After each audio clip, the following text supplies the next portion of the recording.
Hi guys, my name is Sumar and welcome to the second lecture of digital signal processing. In this lecture we will be discussing system, its types and some of the digital sequences. So let's move over to the first topic, that is system. So a system is a combination of elements that manipulates one or more signals to accomplish a function and produces some output. So basically it is a device that processes or produces or applies some techniques to create other signals when an input signal is applied into it. So for example, if we have an input signal x of n and we pass it over a system, the system will produce an output of y of n. Now moving over, we will discuss some of the properties of a system. Here we have three properties of system, which are the causality property, linearity property and the time invariance property. We will discuss these topics one by one. First we have causality.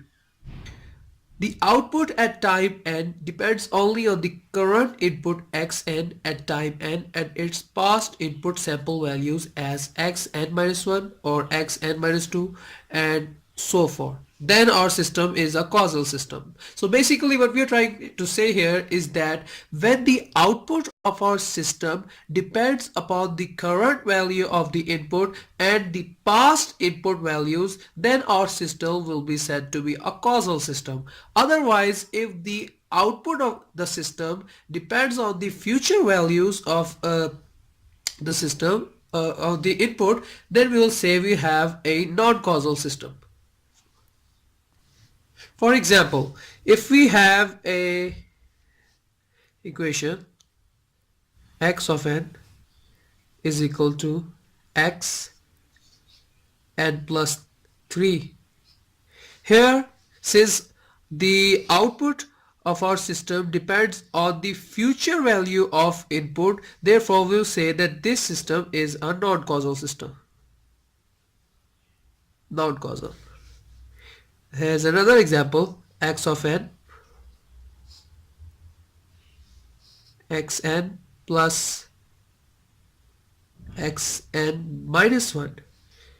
Here we'll see that the output of the system depends on the current value and the previous value. Therefore, we can say that our system is a causal system. Let's see another example. Suppose we have an equation in this form, xn is equal to y of n is equal to 1 over 5 summation of k minus 2 to 2 of x and minus k. Now if we expand this equation, we will get the form of this result. Y of n is equal to x n plus 2, x of n plus 1 plus x of n plus x of n minus 1 and minus 2. Now this all will be multiplied by a 1 over 5. As you can see, we have a 1 over 5 in our question statement. So judging about the expansion of this equation, we can see that even if our output has one or more than one value of the future values of the input, just like x n plus 1 and x plus 2 and x n plus 1, we'll say that our system is non-causal even if it has current values or previous values. But if our output has the future value, even one future values, we will consider that system to be a non-causal system. Now moving on to the second property of systems, linearity property. If the output of the system follows the superposition theorem, then our system is said to be linear. Now what is the superposition theorem? Superposition theorem is basically that follows two rules. One is the homogeneity rule and the other is additive rule. We'll discuss these one by one. For example, we have a case scenario of input that goes through a system and produces an output of y of n.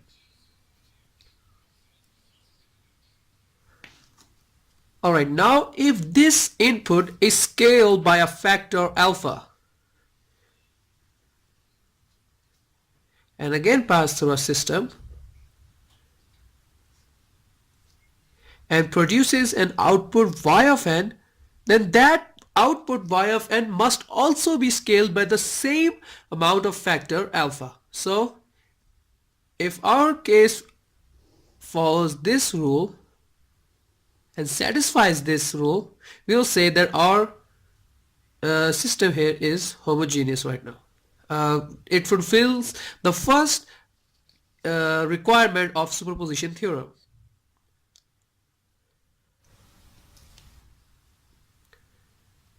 Now, moving over to the second requirement of the superposition theorem, that is the additive property.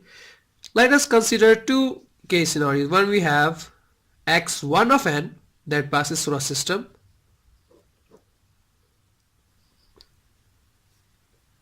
and y1 of n.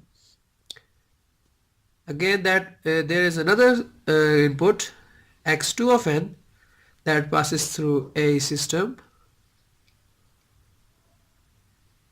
and produces an output of y2 of n. Now if the inputs are added together,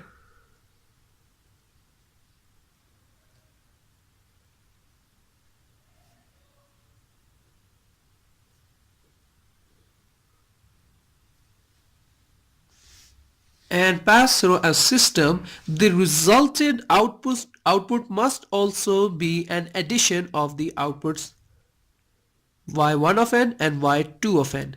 Then we can say our system is additive.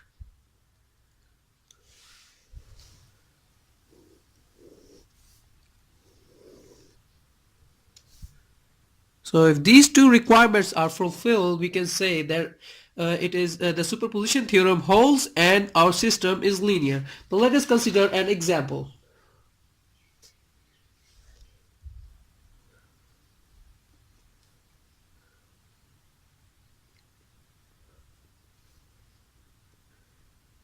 Y of n is equal to x of n minus 2x n minus 1. Now we have to find out that if this system is linear or not. Now if the system is linear, so the superposition theorem property must be held, and to hold the superposition theorem we will first fulfill its first requirement to see that if the system is homogeneous or not. We have an input x1 of n that passes through a system and produces an output y. Well, let us just consider it to be xn, sorry, and produces an output y of n. Here y of n is equal to x of n minus 2x n minus 1.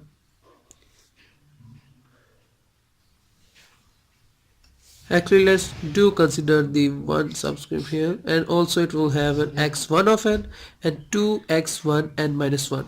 Because we are to suppose another value here, let us suppose that z of n is equal to alpha x1 of n. Now to see that if this homogeneous property hold, we will multiply any factor, let's say alpha, with this equation. Alpha x of n will, when passed through a system, will produce an output of alpha x1 of n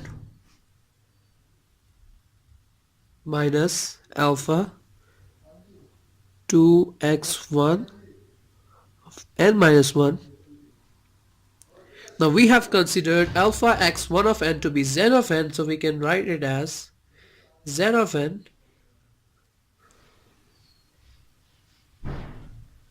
minus 2 Z.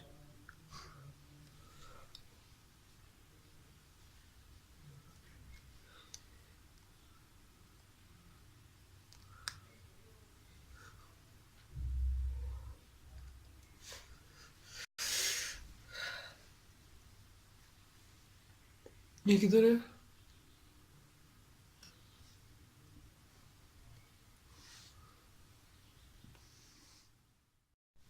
Now let us consider an example to check that whether our system is linear or not. Alright, so suppose that we have an equation or an output y of n that is equal to x of n minus 2x n minus 1. When an input x1 of n is passed through a system and produces an output yn of n, we will get this value x1 of n minus 2x1 into n minus 1. Let us suppose that we have an input z of n that is equal to the scale factor of our input value alpha x1 of n. Repeating the same scenario as over here, we'll see that when z of n passes through a system, it produces the same output, but with the values now z of n minus 2z of n.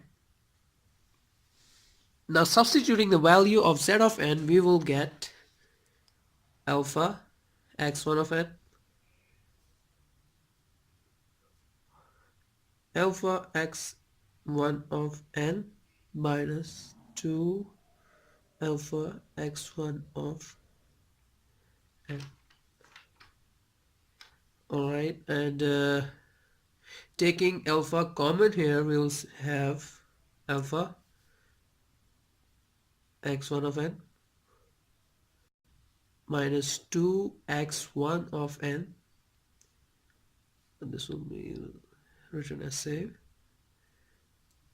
and the last we'll have alpha x1 of n passed through a system produces a scale factor. Now since this is equal to y of n, we can substitute the value of y of n here.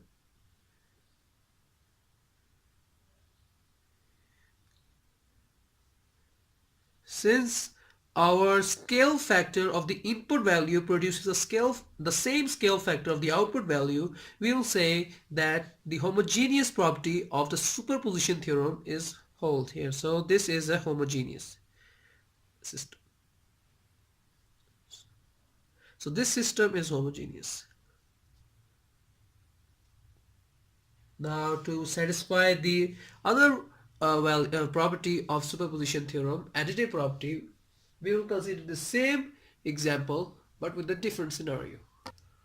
Alright, now moving over to the additive property, we will consider the same example.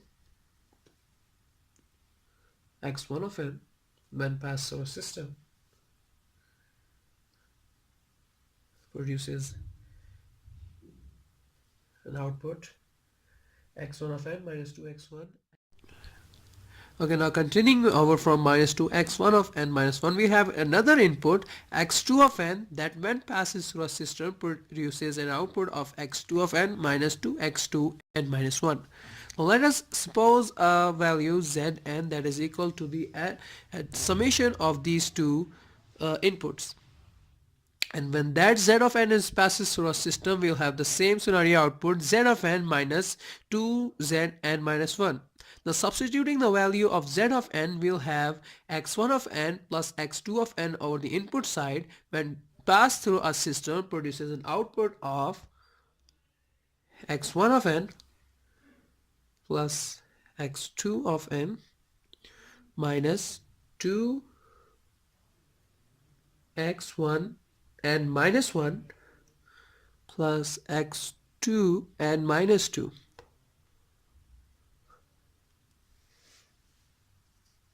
We can also write this equation as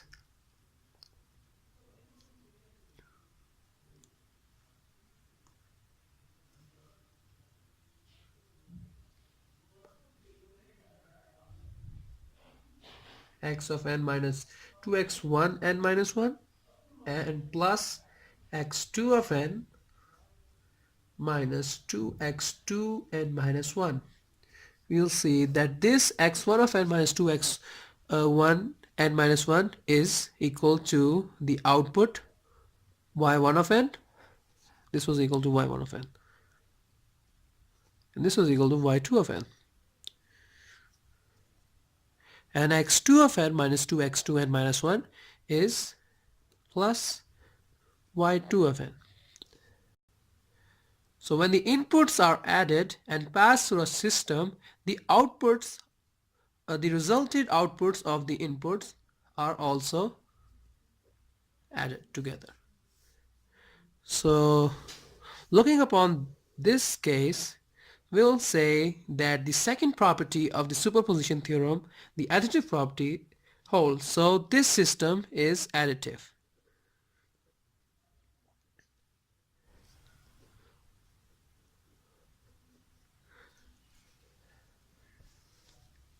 Now we were checking to see that if our system was linear or not. So from this example here we saw that the first property of the superposition theorem was held. That means that our system was homogeneous, and the second property, the additive properties, holds. So we'll say that y of n is equal to x of n minus 2x n minus 1 is a linear system because the superposition theorem is held in this case. Now moving over to the third property of system, the time invariance property. If the system is time invariant and y of n is the system output due to the input x of n, then the shifted system input xn minus n naught will produce a shifted system output yn minus n naught by the same amount of time n naught. Means that this property depends upon the value of time that varies in the input as well as the output. For example, if we have an input x of n that when passed through a system and produces an output y of n, if the same input is varied with time n plus, let's say, 5 and passed to the same system, the output value will also vary with the same amount plus 5. Let us consider an example. We have a question here. Y of n is equal to x of n minus 2x and minus 1. Same example for the last two properties as the last two properties. Now we know when an input x of n passes through a system, it produces an output y of n, which in this case is equal to x of n minus 2x and minus 1. Let us suppose a value z of n, which is equal to, since we are studying here the third property, time invariance, we will say the zn is equal to x. Now when this signal z of n is passed through a system and produces the output z of n minus 2z and minus 1, we'll substitute its value over here, xn plus n naught, and over here as well xn plus n naught minus 2x n plus n naught minus 1. This can also be written as xn plus n naught minus 2x n minus 1 plus n naught. Now we can see that when a input value that has been shifted by an amount of time n naught is passed through a system, it also produces a shifted system output with the same amount of n naught here as well. So we will say that here we have our system here is time invariant when there is no change, or when the same change is brought to the input. When the input value is changed, we will say that our system is time invariant. But what about time variant? Consider another example where we have y of n is equal to x n square. When this is passed to the system, it produces the value of output, which we will write direct over here, x n square. Let Zn again is equal to x n plus n naught.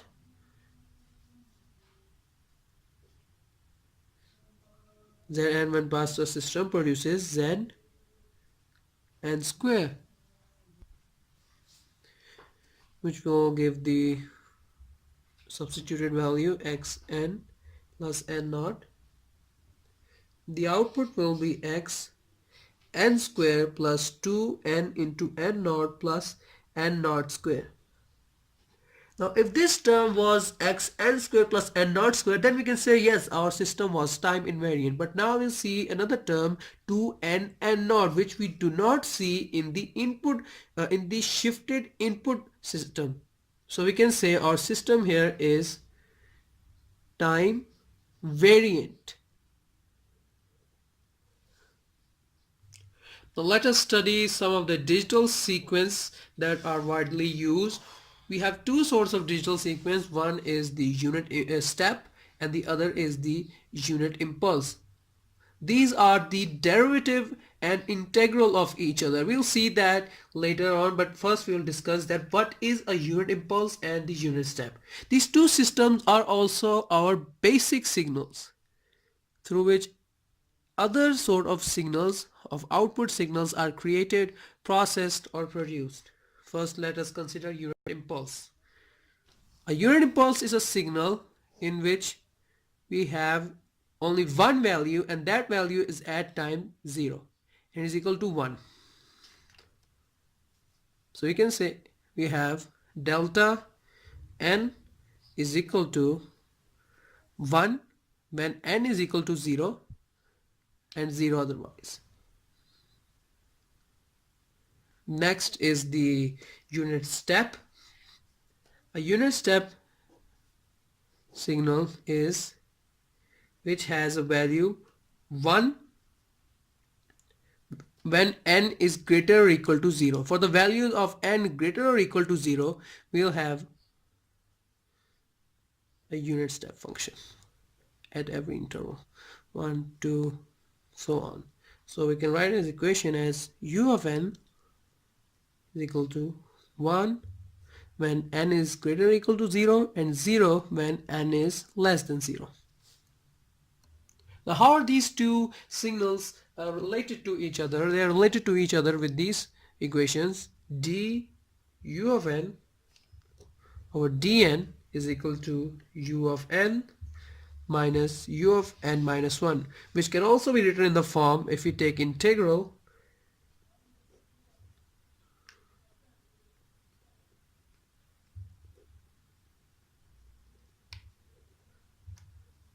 this term du of n over dn is our delta n, the unit impulse signal we have.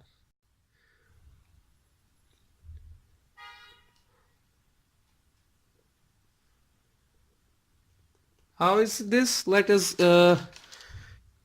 prove this fact through a diagram.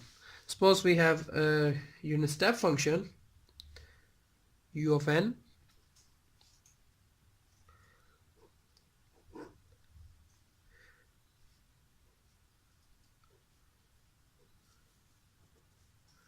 a 2, 1, 2, 3 and 4 and so on, from 0, 1, 2, 3, 4 and so on. So we have u n minus 1, which will start from the value 1.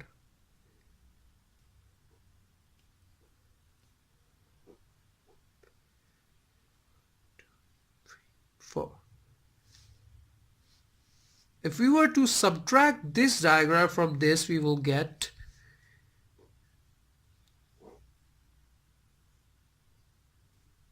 this. And this is the unit impulse. This can also be proved through another fact, that if we were to take the derivative of this diagram, we would get this.